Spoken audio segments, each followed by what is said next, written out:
Hello, magandang umaga mga kaubas. Kumusta na kayo? It's October, it's pruning period. Sigurado ako marami nang naghahanda para sa pagpo-pruning. Yung iba nakapag-pruning na siguro kasi tapos na rin ang tag-ulan. Yan lang naman ang hinihintay nila para maging successful ang kanilang pagpo-pruning.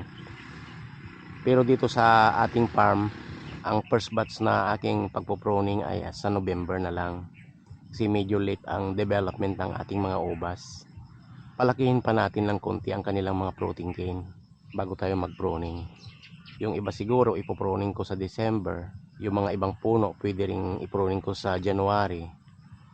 So, ganun ang magiging setup mga kaubas kung hindi sabay-sabay ang paglaki ng ating mga ubas.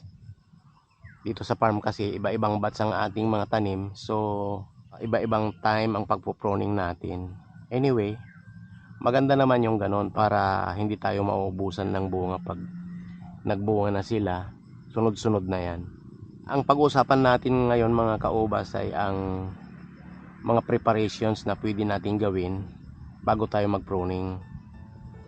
Of course, ang unang-una na dyan ay ang pagtatanggal ng mga unnecessary na side shoots, yung mga nutrient suckers na tinatawag nila, para sa ganun lalong mapabilis ang paglaki ng mga protein canes ng ating ubas. Itong nasa harapan natin ngayon, mga Everest ito, Everest variety. Naitanim sila 5 months ago, kaya hindi pa sila pwedeng i-pruning. Maliliit pa rin ang kanilang mga protein cane. January or February ko na siguro ito i-pruning. In the meantime, ang magagawa natin na improvement dito ay ang pagtatanggal ng mga side shoots, saka mga sobrang talbos na siyang nagpapabagal ng paglaki ng kanilang mga protein canes. Ano-ano ba ang pwede nating gawin para maihanda ang ating mga ubas bago tayo mag-pruning? Unang-una na dyan ay ang pagtanggal ng mga unnecessary side shoots gaya nito. Kasi yung mga yan guys, considered na nutrient suckers itong mga yan. Natanggal natin yung mga hindi na kailangan na mga side shoots. Itong, lalo na yung mga nasa ilalim. Yan o. Tanggal natin yan. Ang iniiwan lang natin talaga yung dulo. Dulo ng protein cane. Pero talagang tinatalbusan natin para hindi na, wala nang kaagaw yung protein cane natin. Ito mahaba-haba na ito guys, kaya ang gagawin natin, tatanggalin natin itong shoot na ito kasi mayroon ng mas malaki dito eh. Saka dapat ang requirement dyan, ang gap between protein canes dapat at least 6 inches ang pagitan ng mga protein canes. Gaya nito, ito ang iiwan natin kasi mataba-taba siya. Saka ito, so itong nasa gitna, tatanggalin na natin ito guys. Yan, kailangan maagap tayo sa pagtanggal ng mga malalapit na protein canes para sa ganon mas mabilis yung paglaki ng ating vines. Ito guys, ito ang protein cane kasi ito ang cordon. So lahat ng mga tumubo, umusbong dyan, tinatanggal na natin gaya nito para lalong mapabilis itong paglaki ng protein canes natin. Yan, tanggalin na natin. Iwan lang natin itong nasa pinaka main, pero kahit papaano tanggalin natin lahat ng mga umusbong na side shoots. Marami siyang side shoot guys, kaya tinatanggalan ko siya hanggang sa dulo.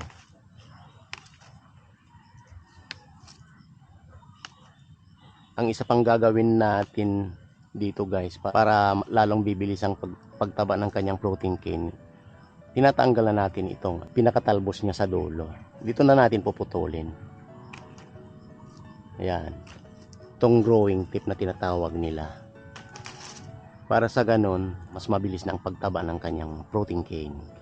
Ayan. Ang isa pang pwede natin gawin guys, para ma-prepare natin ang mga protein canes ng ating vines, ay ang paglalagay ng tamang abono. Ang ginagamit ko dito sa farm ay ang Yaramila Unique 16. Yun ang katumbas ng triple 14 sa Atlas. Kung may budget tayo, mas magandang gamitin ang Yaramila Unique 16. Medyo may kamahalan, pero kung gusto natin ng mas magandang resulta, yun ang gagawin natin. Yun ang bibilhin natin para sa ating ubas. Highly soluble yon. Tapos ang ginagawa ko, side dressing na lang sa palibot ng puno ng ating ubas. Doon ko nilalagay yung abono. Pagkatapos nung didiligan ko siya. 2 dakot ang ginagamit ko sa bawat puno. At saka yung intervals ng pag-aabono guys, yung ginagawa ko every other week. Kaya may yung sinasabi nila pag drenching method kasi every 10 days dapat. Sa drenching method naman, pag every 10 days mahirap tatandaan yun yung schedule. Kaya mas maganda na yung side dressing method na ginagawa natin every other weekend. Yun ang pag-aabono ko para hindi natin makaligtaan. Every other weekend, ganun na lang. Pinakamadaling tandaan guys. Ang paglalagay ng Yaramila Unique 16, pag nakaabot na sa itaas ng ating balag ang ating ubas, pwede nang gamitan ng Unique 16. Tapos hanggang 7 months na yon, magpo-pruning na tayo sa 8 months. So from 2nd month up to the 7th month, dapat Yaramila Unique 16 ang gamitin natin. Tapos para mga 1 month before mag-pruning tayo, gamitan natin ng Yaramila Winner. Kasi iba ang nutritional requirements ng winner. Ipapakita ko din sa inyo yan guys ang pagkakaiba nila. Para sa ano lang talaga yon, para sa fruiting at saka flowering. So yun ang ginagamit natin pag mag-pruning na tayo. So ituloy natin guys itong pagtatanggal ng side shoots. Yan. Ito yung cordon, malaki-laki na rin siya. Pero itong side shoots nila palit pa. Ito yung Everest variety. Ang pagkatanda ko, ito ay dinevelop ng Cornell University sa US. Malalaki ang bunga daw, kasi hindi ko pa naman nakita yung actual na size ng mga bunga nito. Malalaki ang bunches, kaya ipinangalan siya sa pinakamalaking mountain range sa buong mundo, Everest Mountain. Kaya tinawag itong Everest. Sana maganda ang pagbubunga nito guys, para naman satisfied tayo sa ating pag-aalaga, mag-gratify tayo sa ating mga efforts. Ayan, talagang tatanggalin natin ang mga side shoots ng protein canes. Ayan, lahat yan. Tapos itong growing tip, hanapin natin yung growing tip dito. Ito ang pinaka growing tip niya guys Ayan masyado na siyang mahaba, so putulin na natin dito. Tama na yan, para sa ganon lalong bibilis ang paglaki ng protein cane. Tapos lahat ng mga side shoots tanggalin na natin. Yan, hindi natin kailangan yan. Yan.